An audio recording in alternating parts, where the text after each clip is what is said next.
Welcome to the Where Peter Is Debrief. I'm your host, Andrew Likoudis.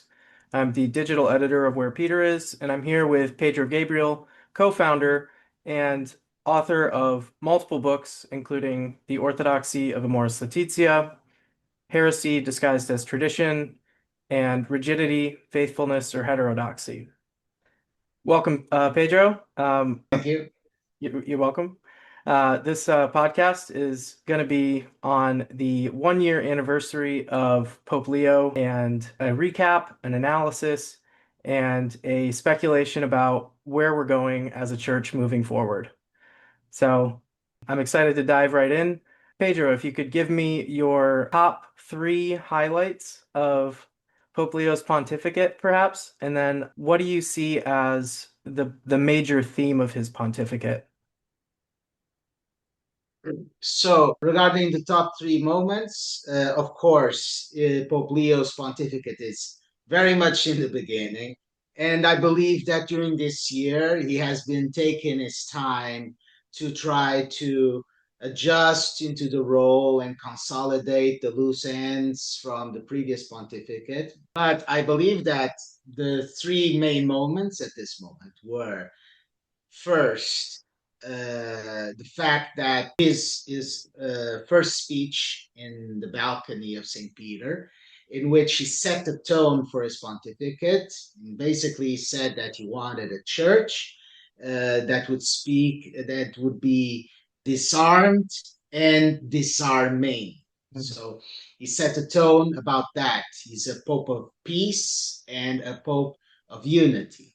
Mhm. Uh, the second main point, the second highlight, was when Pope Leo had the initiative to call for a vigil for peace. That was very reminiscent, in my opinion, to when Pope Francis called that Urbi et Orbi, a special Urbi et Orbi for the COVID. Of Mhm. course, this was still in a lesser magnitude with Pope Leo, but I think that the charisma, the event itself seemed to be an echo of sorts of that, in which the Pope takes the initiative to basically be at the front of what humanity should do during a major challenge. Mhm. And for me, the third highlight is something that probably not many people paid attention to, but I really appreciated his visit to Africa. And I think that many speeches there set the tone for his pontificate. Yeah. At this moment, those are the three main highlights, with a close fourth being the publishing of the encyclical Dilexite on the poor. But since that encyclical was mostly written by Pope Francis, of course, Pope Leo also wrote it, but this was still a kind of a continuation of the previous pontificate. So I would rank the other three moments above it. Yeah. Yeah, that's a good point. If I'm not mistaken, Pope Francis did the same with Pope Benedict. He completed his last encyclical, Lumen Fide. So there's that continuity that we always like to talk about in the church. But each pope has their different style, and I like to say, as Pope Benedict himself did, that it's a reform in continuity and not a strict continuity. And so I think there was a lot of speculation at the beginning of the pontificate of whether Leo would be another Pope Francis. And in his opening speech, he did say he was going to continue the program of Pope Francis and the vision of Vatican II. But he's shown himself to not be Pope Francis II, but he has shown himself to uh, have his own style and continue that continuity, but with reform himself. So if you want to say anything about that, I think Yeah, the reform element is missing in a lot of discussions about the church. yes, many people talk about when Benedict mentioned a hermeneutic of reform, a hermeneutic of continuity. in contraposition to a hermeneutic of rupture. But what they forget is that in one of the speeches, there were two main speeches in which Benedict mentioned hermeneutic of continuity. In one of those speeches, he did not say hermeneutic of continuity, he said hermeneutic of reform and continuity. Hmm. In my opinion, regarding Leo, uh, I think that on the one hand, he can be the Benedict to Pope Francis' pontificate. Mm. In the sense, for example, Pope John Paul II was a pope that was extremely reformist. He was a pope that he broke many molds. He was really a character. And Yeah, Pope Benedict kind of consolidated afterwards his mission was more consolidating what John Paul II had done. that's a good And point. now Pope Francis, in that sense, is very similar to John Paul II. He was a character, he reformed a lot. And I believe that Pope Leo is going to consolidate what Pope Francis has done. When I read Leo, and I've read almost everything from Benedict and Francis, I believe that Leo is a very rational person, uh, whereas Pope Francis was also great intellect, but he tended to be more intuitive. So I think that in that sense, Leo is very rational, very structured in presenting his ideas, and also an intellectual. So I would say that he's kind of a Ratzingerian, but on the other hand, in terms of his spirituality, sometimes I'm reading him and it seems like I'm reading Francis. And Mm. it's impressive that Yeah. there are things that he says that had Francis had said the exact same thing, the critics of Francis would be going completely, awry. There would be outrage. But since it's Leo that has said it, it's okay by them. Hmm. So what I would describe is Leo is kind of a Ratzingerian, and we can see still some Ratzingerian overtones, but a Ratzingerian if he had been deeply influenced by a Bergoglian spirituality. Yeah. And this mix is what makes Pope Leo so rich. And for example, people talk about, and I've seen Robert Prevost's interventions and talks before Francis. And yeah, he was very Ratzingerian. He had these ways of talking and these priorities that those were my priorities as well at that time. But then came Jorge Bergoglio and said, yes, that's all very good, but those things are good, but you need to change your perspective a bit Mm. because otherwise these things that are important might absorb your faith in such a way that they distort it. Yeah. And I think that Robert Prevost took that to heart. I don't know if he did it intentionally or if it was because of the constant contact that he had with Francis. But yes, it's noticeable that that changed him. So he brings the best of both worlds. He is a Ratzingerian intellect, deeply formed by a Bergoglian spirituality. Yeah.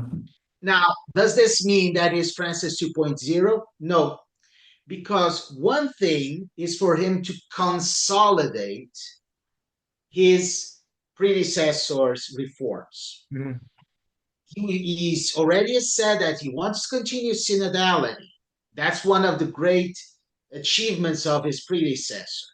So he's going to consolidate on that. Mhm. He is going, so he already said that he's going to continue to go with in the line of the Second Vatican Council, but also of Evangelii Gaudium, Mm, which yeah. was the programmatic letter of Francis's pontificate. Hmm.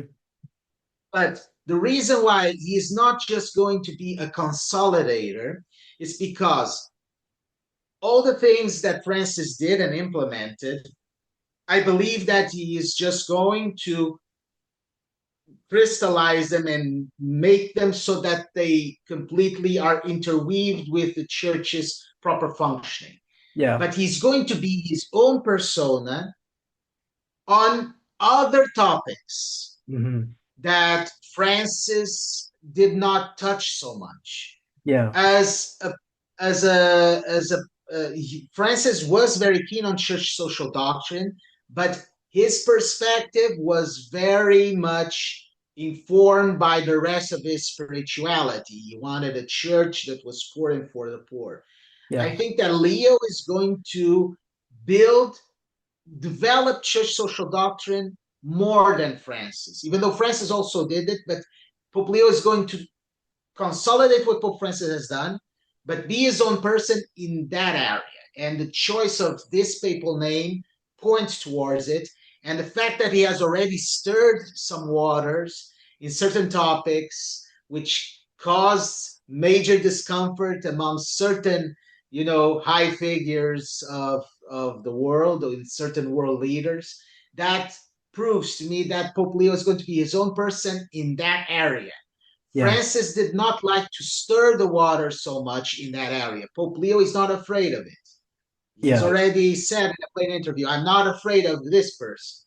So that's something that Pope Francis would never say. Pope Francis would try to, shift the conversation towards, let's focus on this, on the general principles.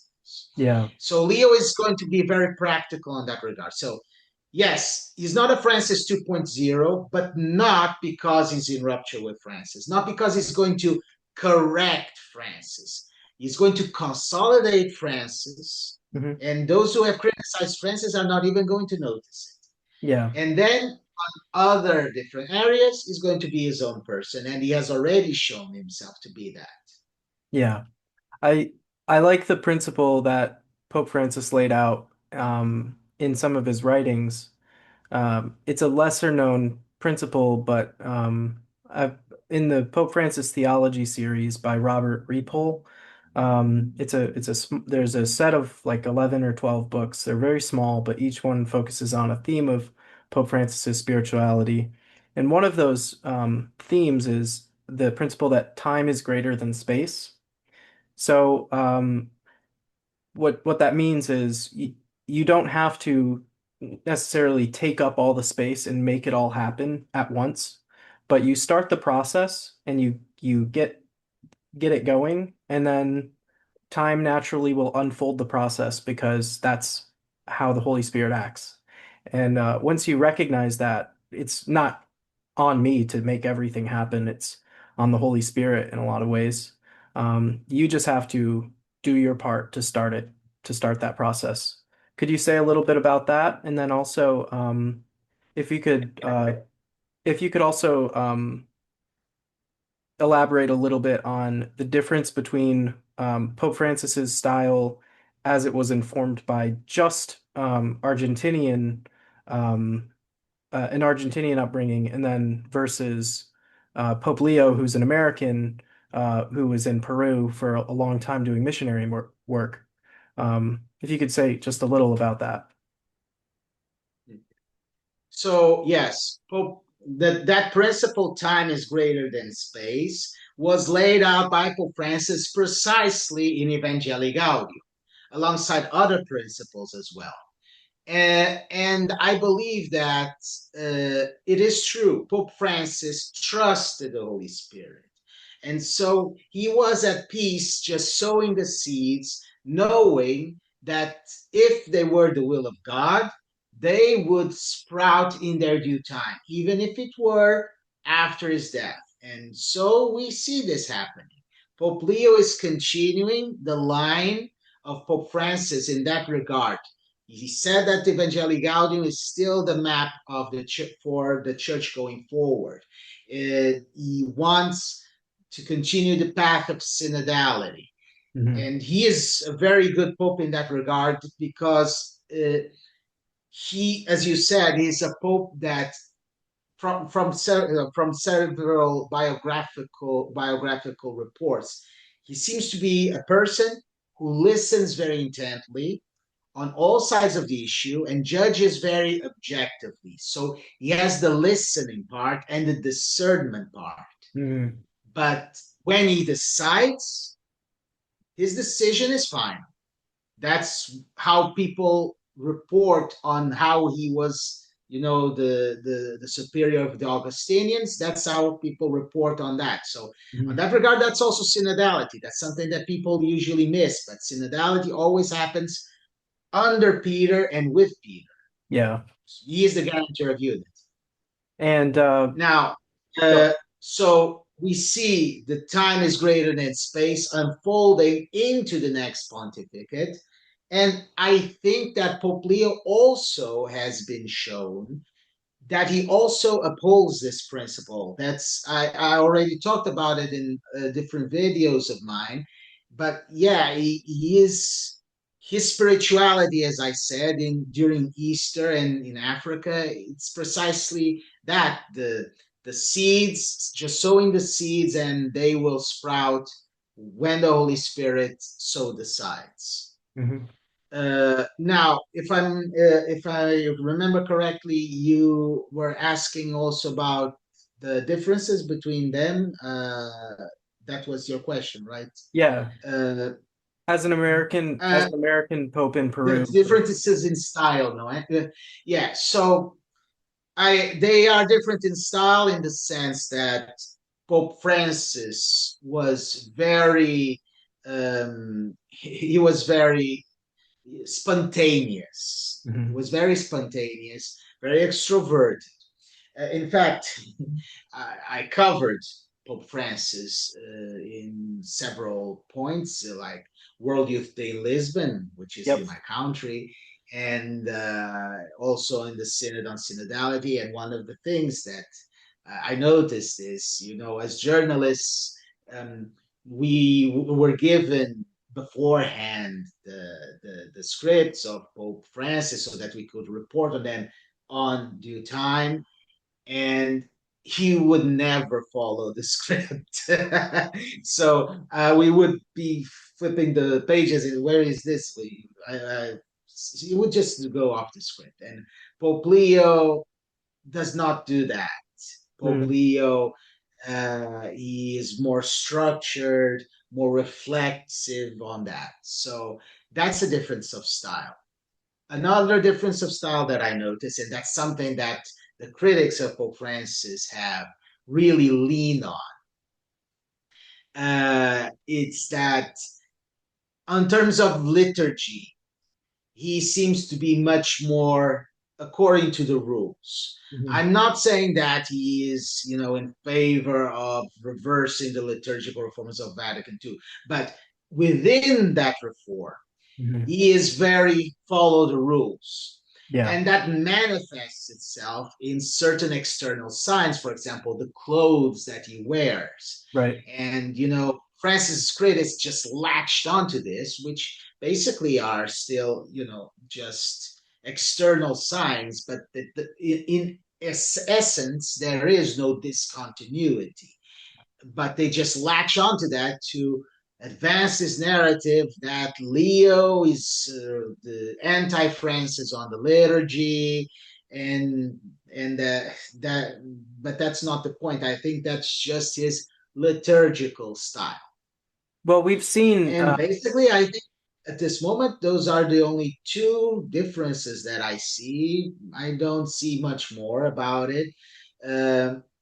Because in practice, there's not so much of a difference because even though Pope Francis was much more spontaneous Mhm. and Pope Leo is more reflective, in terms of this spirituality, they're saying the same thing.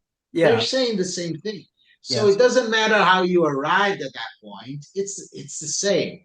Yeah. The focus on the mercy and the focus on a church that is not self-referential, of a church that goes forward. They already both Leo also said that, and in that regard, I think that they are also very close because Pope Leo, as Robert Prevost, as a missionary in Peru, he was deeply informed by Latin American theology.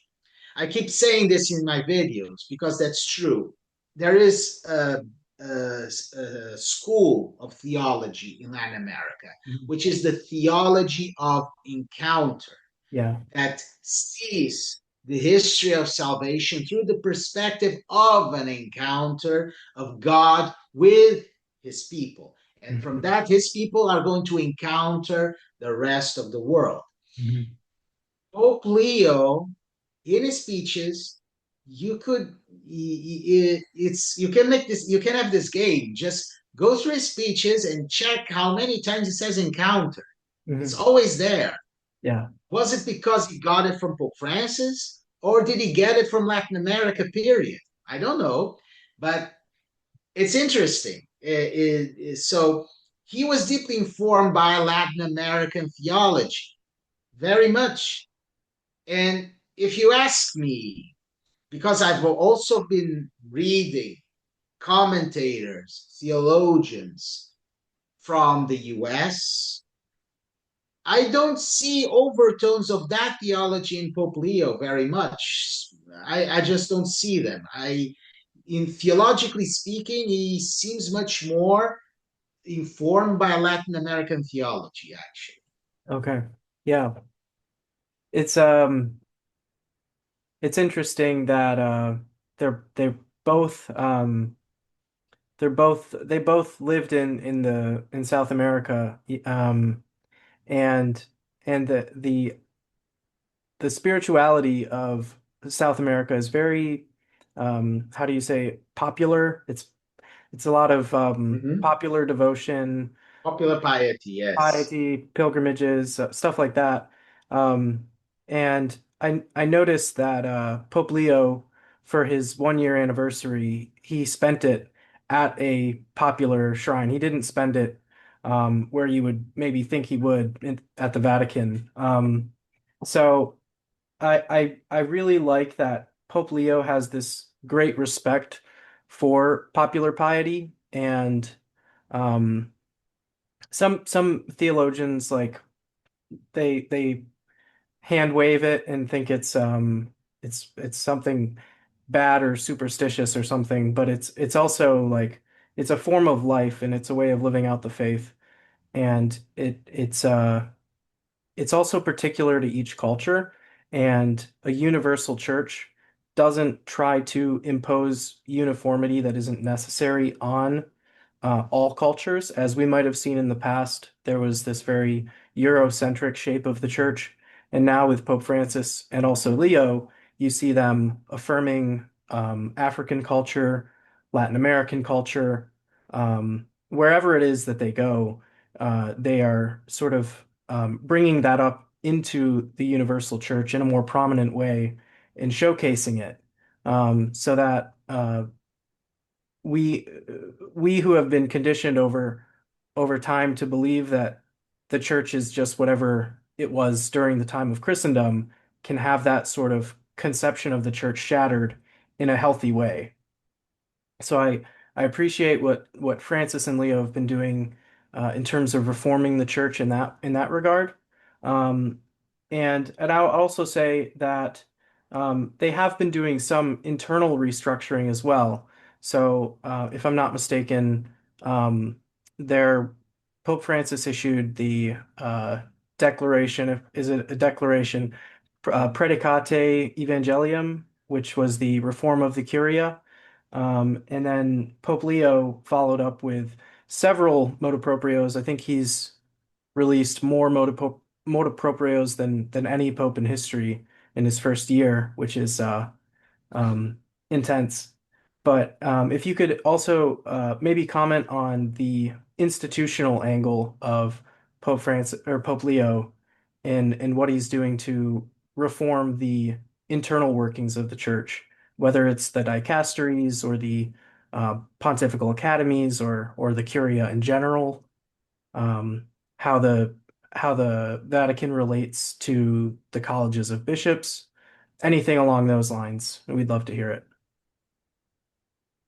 Yeah, as I said, I also believe that Pope Leo is it's still very early on in his pontificate to kind of see very big institutional reforms. But he also said that in terms of just like Evangelii Gaudium is the map of the church going forward as a general principle, he also has affirmed Predicate Evangelium uh, as the path moving forward in terms of institutional reform. Of course, when it comes with institutional reforms, each pope is going to decide on his own what is best for the church, and of course, Pope Leo is not going to completely follow Predicate Evangelii to the T. In fact, he has not done it, but in general, in terms of institutional path, that's the point that's what is moving forward. Mhm. And as you said, just like Pope Leo has already published several motu proprio, that Pope Francis was also one of the popes that published more motu proprio. So Mhm. that's the path of reform is moving forward. Yeah. Where exactly? Let's see what the time brings. For now, I still think that is very early, but I am pretty sure that Pope Leo is going to do what needs to be done uh, at the institutional level so that the church will operate better. Yeah. Yeah.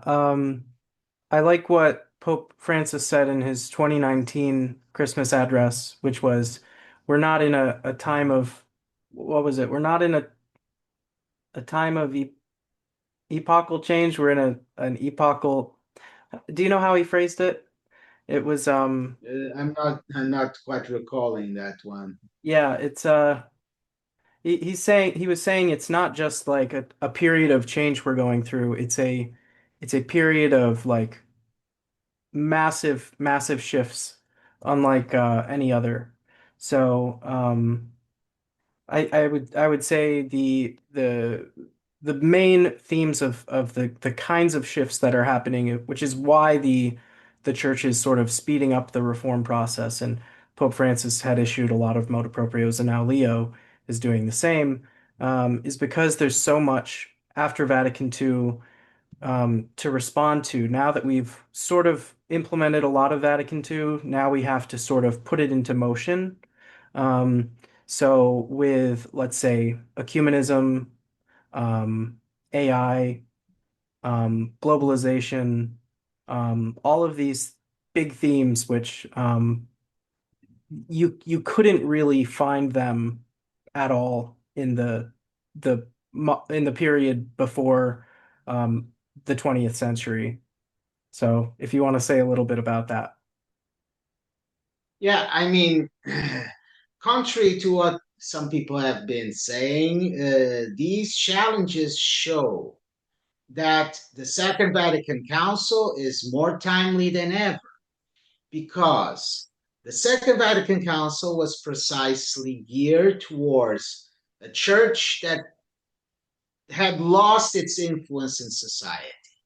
And that loss is still there, even though the church continues to grow. But that loss is still there. The church does not enjoy the same degree of influence that they had during Christendom. Hmm. And in part, that's also a good thing because uh, the church, in that regard, could, you know, operate more freely for the salvation of souls, but it also got too mingled with the earthly affairs. And so when nowadays people look into the past and see the church actually in practice, not holding up to the lofty ideals that she proposes, and that discredits the church. Yeah. And that's why Pope Benedict talked about a smaller church, and Pope Francis talked about a church that is not afraid to dirty their shoes in the mud of the road. Hmm. Those two things combined show a church that is more truer to its own sense, but instead of being closed in itself, goes forward in a church in exit. Right. And all of this is an idea that comes from the Second Vatican Council. So when people say, "Oh, nowadays the churches are empty, this is all the fault of the Second Vatican Council," no, this just shows that we are passing by a purification Hmm. phase. Yeah. But precisely because time is greater than space, we cannot just, now abandon the path and just decide for ourselves because these popes and these bishops don't know what they're doing. That's not Catholic. Yeah. The Catholic has hope, and the Catholic believes that the Holy Spirit is guiding the church even when we cannot see the end result. But we have faith. That's what faith is about. We have hope. That's what hope is about. Yeah. So people, even though they are talking a big deal about returning to tradition, I think that many of these people lack a supernatural outlook on what's happening. There's no discernment. Yeah. If I could, These upheavals are normal in every single ecumenical council. The people just have this idea that, oh, the council just clarified everything, and afterwards everything went to rest.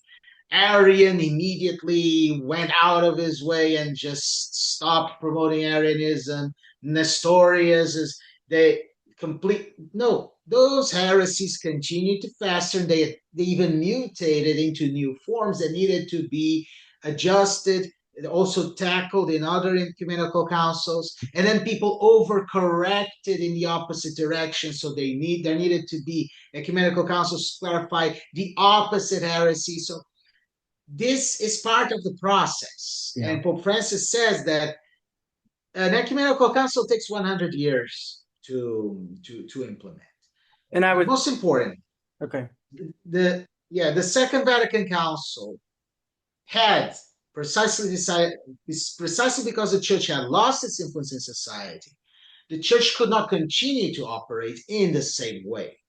And as society moved away from the church, its language and its cultures were also drifting away from what the church used to be. I'm not talking about doctrine or orthodoxy. I'm talking about the culture itself, the language. Hmm. And so the Pope St. John the 23rd and afterwards Pope St. Paul the Sixth and the conciliar fathers had this discernment that the challenge of the church was now to communicate these eternal truths that never change, but in a way that the new societies could be able to understand. Right. And these challenges that you mentioned with AI, technological advancements, what they show is that this is now it's not just that the Second Vatican Council intuited, oh, we need to adjust. It's that nowadays culture and language is shifting so fast that this adjustment of the church, this aggiornamento, cannot be just a one-time thing that happened in 1960s. And no, it needs to be a continuous process Yeah. because it's something you see it also in common discourse, even outside the church, that millennials say that they can no longer understand the language of Gen Z and Gen Alpha. They have their own language. This was just in the span of one generation. One Right. generation. So Yeah. the church cannot just go back to 96. Oh, we had an aggiornamento then. Now we just need to stay there. No, it's already out of date. Hmm. Aggiornamento needs to be a continuous process. Yeah. And how do we have this continuous process? by having a church that listens and then discerns. That's synodality. Mhm. So the Second Vatican Council is more up to date than ever. The Second Vatican Council um, is more pertinent than ever. Yeah. So it's not a coincidence, and I'll just finish on this note that Pope Leo the 14th, every pope has their series of catechesis on their Wednesday audiences. Hmm. And Pope Leo decided precisely to devote his first series of catechesis to explaining every single document of the Second Vatican Council, and that is still ongoing. Yes. Yeah, that's a great point. Um, I like what you said about the church changing in the sense that we're no longer grasping for political power, or there's we can legitimately use political power that we have, but grasping for it and sacrificing our missionary dimension in order to do that, and sacrificing our charisms, that's that needs to not happen. And I think having lost a lot of our influence already has forced us to realize that actually the church's method is not like it doesn't rely on Christendom. It doesn't rely on having this societal superstructure in place in order for us to carry out our mission. Our mission is already supernatural. It's already it serves as leaven within society. It's not just pulling levers in the political apparatus and making things happen like that. Um, so, and Vatican II is really the catalyst for it, as you say. I like what you said also about aggiornamento being ongoing. Um, aggiornamento is one dimension of Vatican II, the other being ressourcement. So it's not just looking at the signs of the times and deciding based on subjectivity. It's also based on the deposit of faith as we interpret it today, um, as well as a uh, reading of the signs of the times and looking at each particular culture with a kind of personalistic lens. So so we look at what the culture needs. There was a document from Pope Francis called Ad Theologium Provendium or something like that, which updated the statutes of one of the pontifical academies. And that document said, in that document, Pope Francis said, we really need a contextualized theology, and we need to really develop that for the present day. So, um, I think that's where we're at now, and it's an ongoing process, as you said. I do think Vatican II was visionary in the sense that that it didn't necessarily it wasn't a one-time event that addressed things happening in the 60s. It was a very visionary event, as Cardinal Pierre said at the last USCCB meeting, when he gave his opening speech. He said Vatican II was written, the documents were written precisely for this moment and the future. So it brought the themes forward that need to be our guiding lights in whatever challenges come our way in the next, let's say, 100 years, until we have another ecumenical council and decide differently. So if you want to go off of that. I mean, I won't speculate about the next ecumenical council. Uh, that's for the church, or rather for the Holy Spirit to decide. Um, what I will say is that I completely agree with what you said. On the one hand, uh, Catholicism must inform every single vocation, if you will, that Catholic has. So, of course, there are priests, so they need obviously to be have their Catholicism inform the way that they are priests. But they're also doctors like myself. So we have these Catholic principles in how we treat our patients and whatnot. So there's all kinds of professions. And of course, Catholics can be politicians as well. And they should. That it's a noble profession. Pope Francis explained in Fratelli Tutti that there's such a thing as political charity, Hmm. having the charity in our service to the community as politicians. Um, and a good Catholic politician must be informed by these Catholic principles because they are geared towards protecting the human dignity of all. Yeah. And unfortunately, what we have many times is that Catholic politicians are only Catholic in a cultural sense, in a very loose sense, but they don't allow the church to inform their policies. Yeah. In fact, they or their parties, they want their political parties to inform the church. But even though Catholic politicians are needed and it's good to have them, then we cannot want to restore this idea of Catholicism as a political superpower, precisely because that corrupts the church. Hmm. And this is very much the essence of that principle time is greater than space. When people want to conquer political space, that's space, that's space. But that does not last. That's temporary because it is built on human people that are probably going to be replaced in one or two election cycles. Yeah. It's much better, precisely, to start processes, as you said, and in, be more prioritize time over space. And if we did that, we would not be so obsessed with elections and what how a Catholic should vote, which is important, but it consumes such a disproportionate amount of this Catholic discourse because you vote once every 4 years.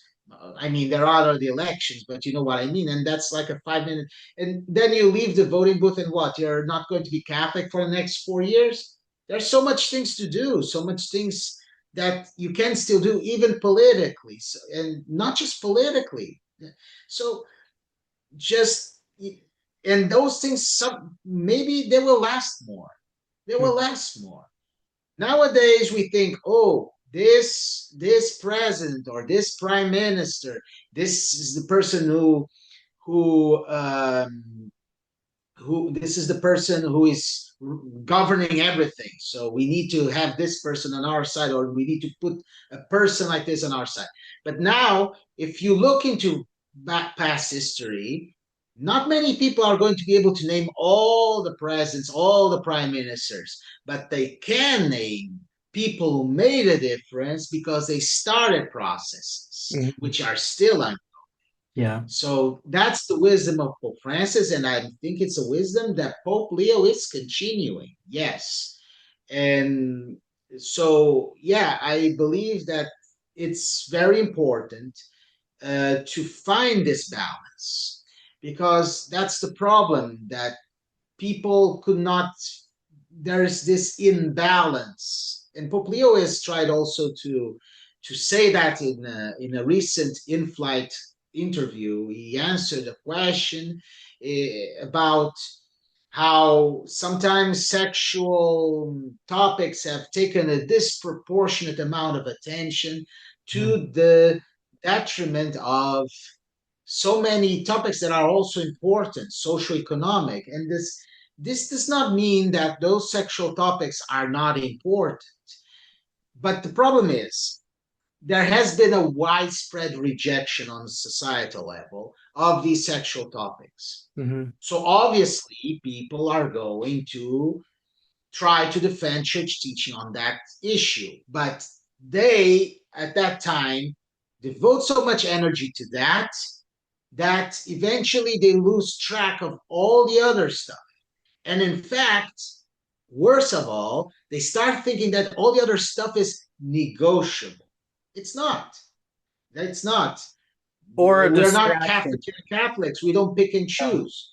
It's a whole. And if Yeah. you take a bit from the whole, you're introducing confusion and chaos because we believe in the sanctity of human life, and that's why we are against abortion. But Mhm. it's also because we are in favor of the sanctity of human life that we want every single already born human life to be treated humanely. Yeah. So if you start picking and choosing, the coherence of the whole is gone. It's Yeah. gone. It's compromised. Yeah, Yeah. yeah, it's compromised. So what Pope Leo is trying to see is now there's an imbalance among the Catholics who remain faithful to these topics that all the society has rejected. And but the problem is, you know, they are overcorrecting in the opposite direction. Right. And they overcorrected so much that they started to see a Pope Francis and some even see Leo as an enemy. Right. And by that time, they already lost track of what the Catholic is being about. Mhm. They were in favor of Humanae Vitae and good, yes. They were in favor of all the church teaching on all the sexual topics because they wanted to follow what the church teaches. And they started to get so, you know, let's say, obsessed with those things that they suddenly believed that they were immune from the church teachings that they themselves disliked. Mm. So they lost track somewhere along the way. They lost something important, and that's what Pope Francis and Pope Leo are trying to say. You have to recover that thing that you lost along the way, precisely so that your witness, even in those topics that society now rejects, so that those topics you can witness to them with credibility, Yeah. not as a caricature, but as a human being that is fully made in everything, that is fully mature in all areas. Right. And that's how you can go forth, and people will listen to you Right. because you're not a caricature. You're a human being that can understand them, that knows their concerns, can empathize with them. But even though you're like them in that regard, you you are different, and they are going to start being curious about what makes you different. And Mhm. that's what Pope Francis wanted when he said, and Pope Francis was actually repeating what Pope Benedict had said on that regard. The church does not grow through proselytism, she grows by attraction. Yeah. He was not discounting what our forebears called proselytism. He was criticizing what people now call proselytism because the word changed meanings along the way. I can Yeah. see it. Good So point. again, we have to restructure our language so that we can communicate better with the other languages, the modern languages, because nowadays proselytism does not mean the same as it did before. So Yeah. we have to use our language in a way that they understand. So the church does not grow through proselytism as it is commonly understood, but through attraction. Yeah. And that's something that has also been lost. Well, what does Pope Paul VI or Pope John Paul II said in one of their early encyclicals? I think it was Evangelii Nuntiandi of Paul VI, where he said the teachers of the faith, the only way to teach the faith is first to be a witness to it. And if you're not a witness, then you're not going to be a very good teacher, because who's going to believe you on what you're saying if your life doesn't have that cohesive element which integrates all of what you say you believe.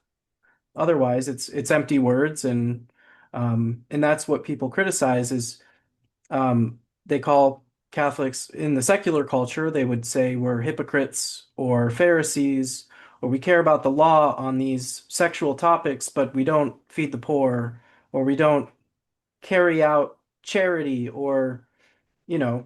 we don't witness to things that we need to in order for those issues that are also important to land properly in in our evangelization efforts.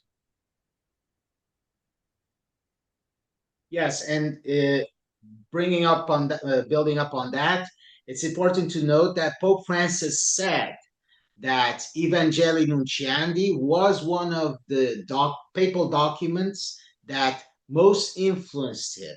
Hmm. And now, obviously, Pope Leo has said that Pope Francis is also a beacon of what the church should be going forward. So, of course, there is this continuity from Evangelii Nunciandi until Pope Leo, precisely on that regard. In his apostolic trip to Africa, Pope Leo asked several times precisely for that coherence, because that's how the people in Africa can become missionaries unto themselves. And he said so already. Africa is no longer a land of mission because the Africans have become missionaries unto themselves. Yeah, And if they want to be successful, Pope Leo recommends precisely that cohesiveness, coherence in life, especially in places where Christianity might not be a majority. For example, he yeah, went to Algeria, so that was also very interesting. yeah.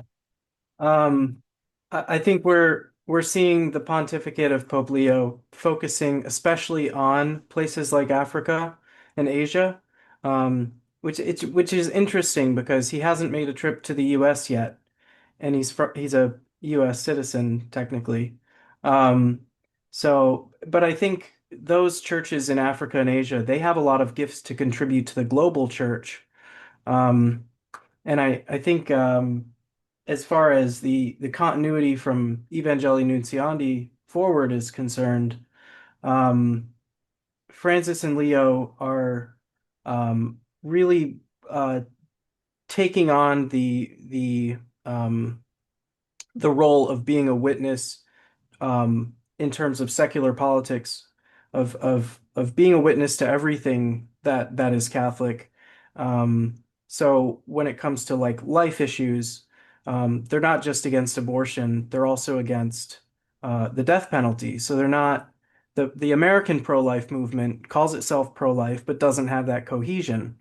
And let's say the immigration issue. Um, Pope Leo has spoken out on immigration multiple times, and he says, yes, a country has a right to regulate its borders, but it has to do so in a certain way that upholds human dignity. And he's also spoken in other countries where he says, maybe you shouldn't try to immigrate to better places. Maybe you should try to build up the places that you're in. And so there's multiple dimensions to the immigration topic, and they're all valid and they all cohere.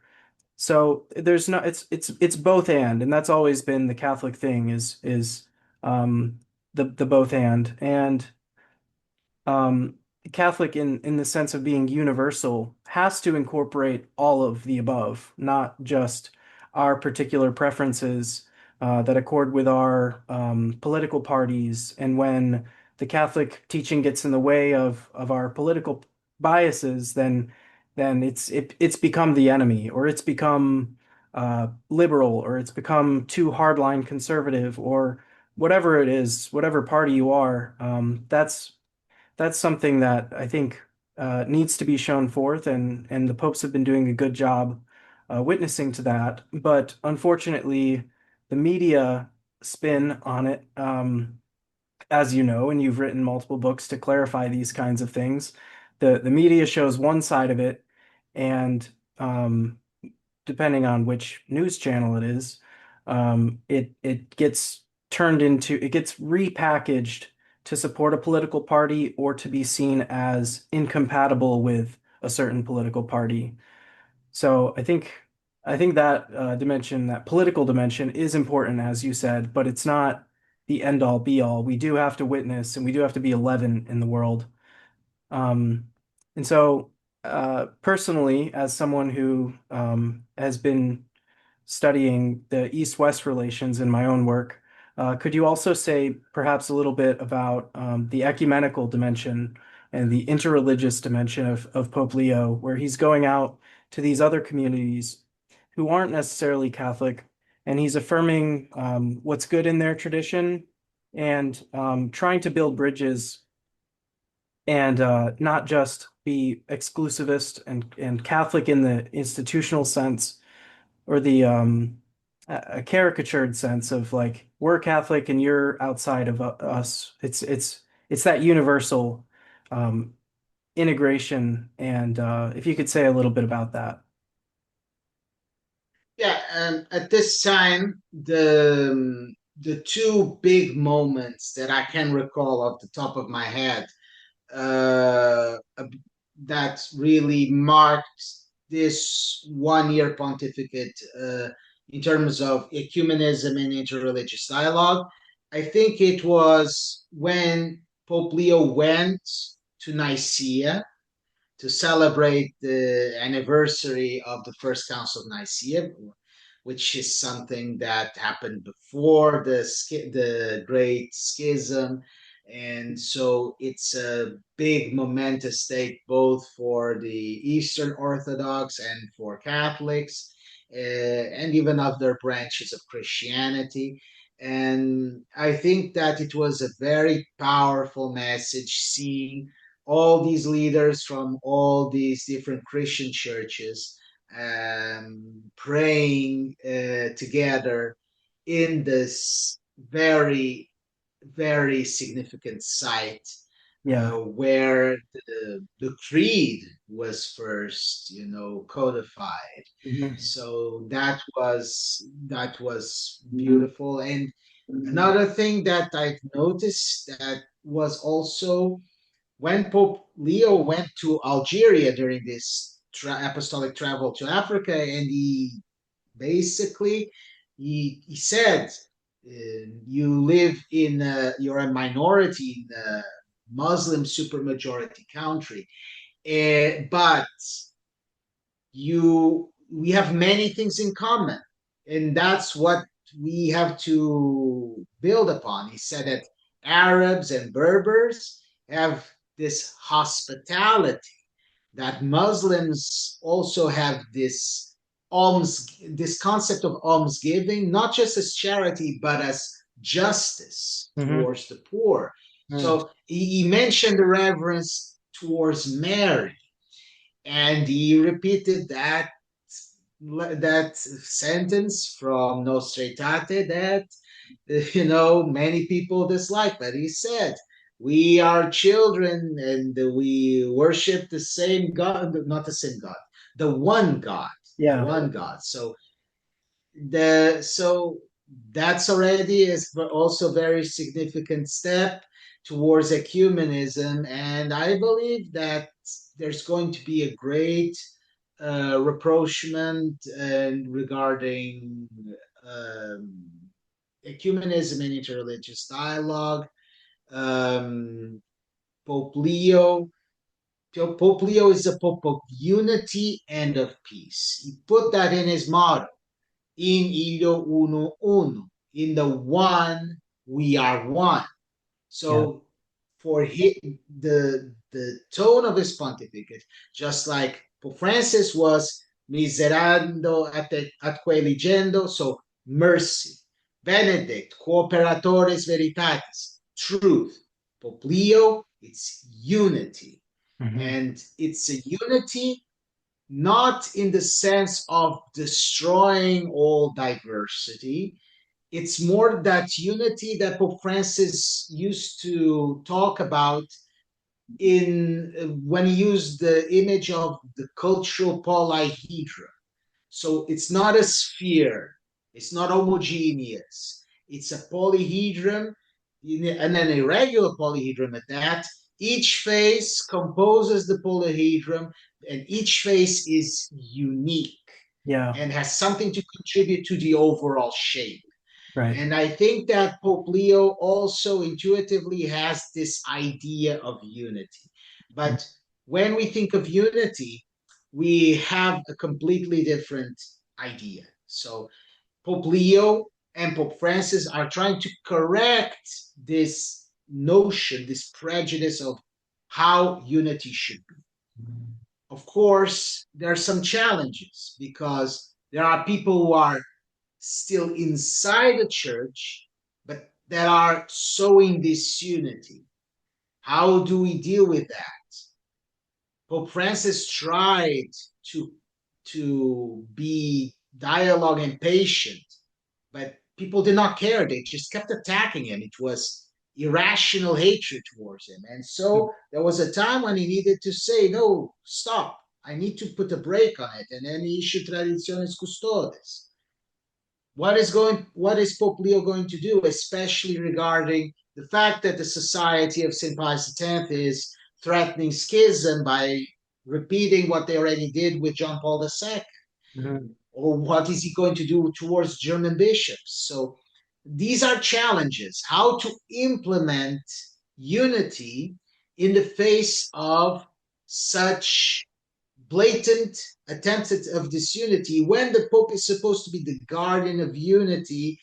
He needs precisely to preserve unity. He needs to correct them.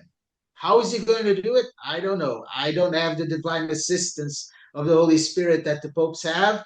Let's see how Pope Leo pulls that off. Let's see. Yeah.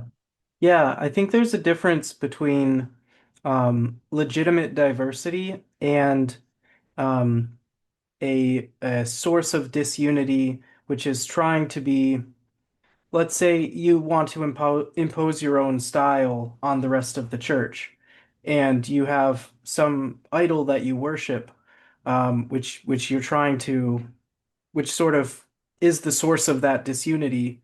You can't really, you can't really just, as the Pope, let it slide and say, oh, this is part of their diversity. It's not. It's a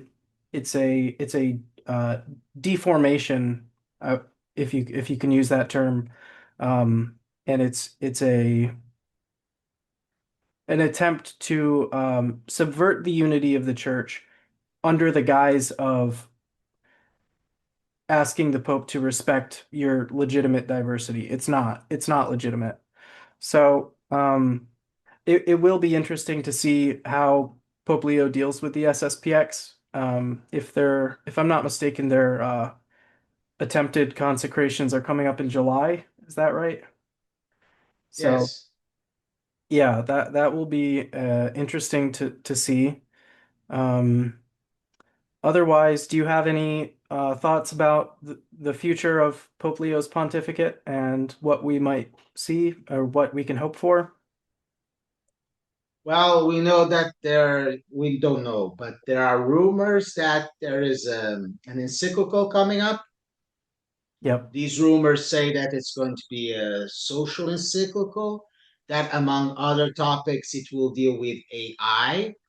So it's very good to see that Pope Leo is attuned to the modern challenges because AI is promising to revolutionize completely the structure of society itself. It's going to be something that is going to be comparable to the likes of the Industrial Revolution.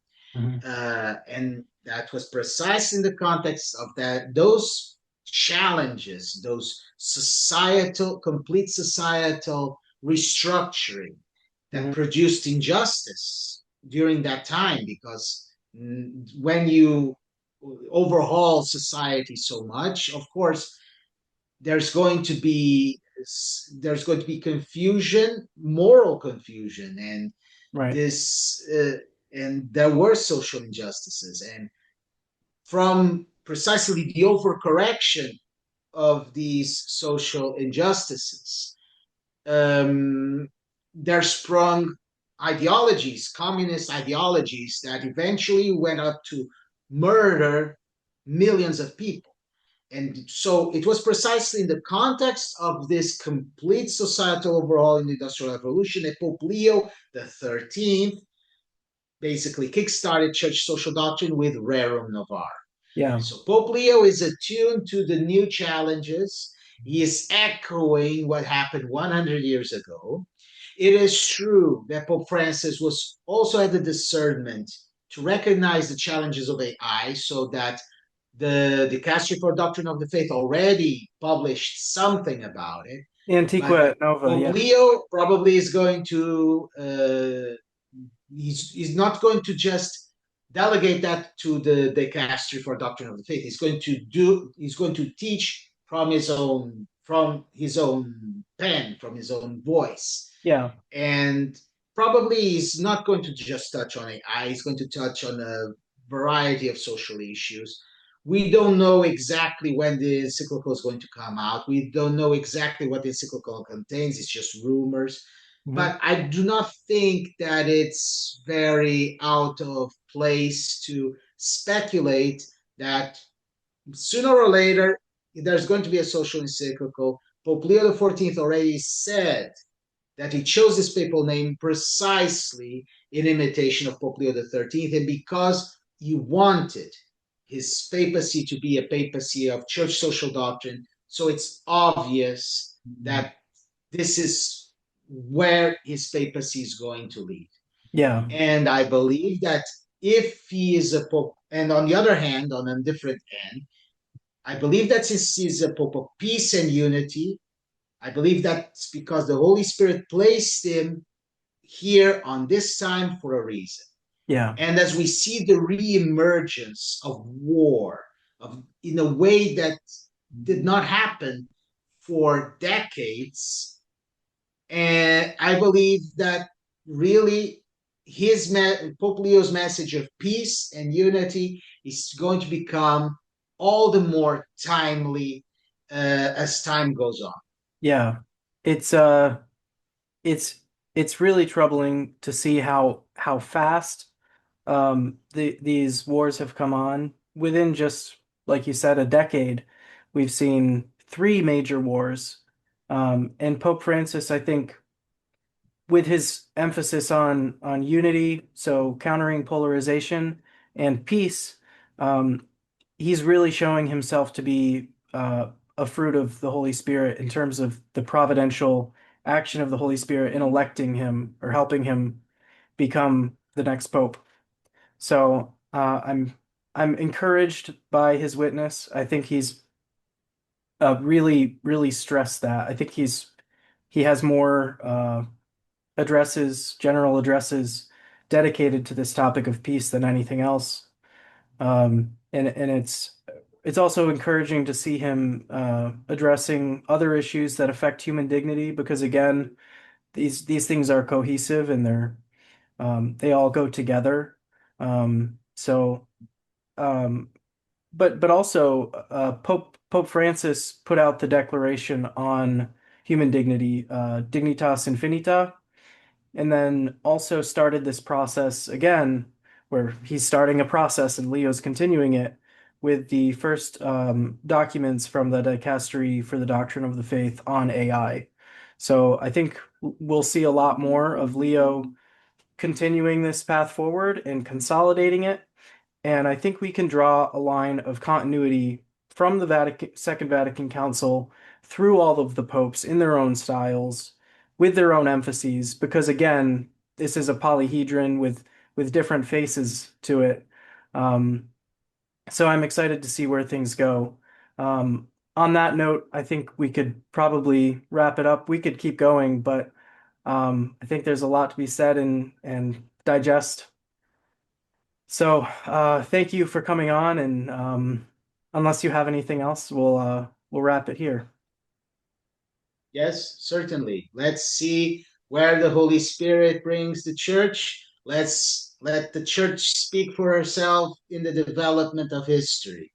For now, we just try to catch some glimpses from what happened and try to see the future, try to project them into the future. But as Gandalf used to say, not even the wise can see all ends. So Yeah, let's let the church and history speak for themselves, I guess. yeah, and let's trust the church because she has the Holy Spirit's guidance.